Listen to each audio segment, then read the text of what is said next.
chacun sa route, chacun son chemin, chacun son rêve, chacun son destin déclaré. Chacun sa route, chacun son chemin, passe le message à ton voisin. Depuis le 1er janvier, Biorel a retrouvé son entité, aux grandes dames de Pascal Houbron.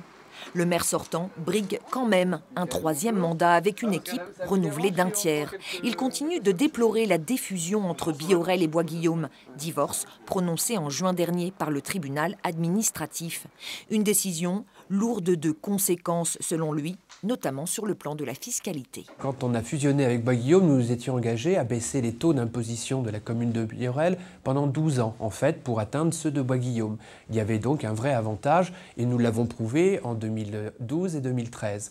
Or, effectivement, avec la séparation de Bois-Guillaume, il nous faut maintenir les taux d'imposition, ce sera tout le défi, mais avec des difficultés supplémentaires pour financer l'ensemble de nos services publics.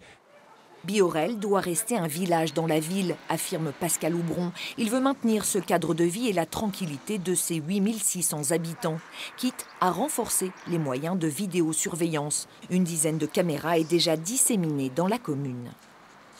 Benoît Pétel, lui, a tiré les leçons de 2008. Le socialiste est le principal opposant de Pascal Houbron. C'est lui qui a mené le combat contre la fusion, dénonçant fermement un déni de démocratie.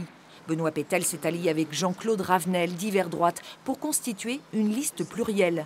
Dans l'opposition durant 6 ans, ils se sont trouvés des points de convergence. Ils se sont battus contre la fusion et contre le plan local d'urbanisme, le PLU, adopté en cours de mandat. On veut pacifier toute la question de l'urbanisme et revenir vraiment sur ce qui a été voté dans le cadre du PLU pour redonner de la confiance aux habitants et leur expliquer que leur ville, ça ne sera pas des constructions d'immeubles à des endroits, ça ne sera pas une densification à tel autre.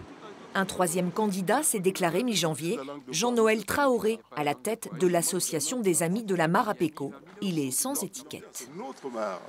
Oui, quand même.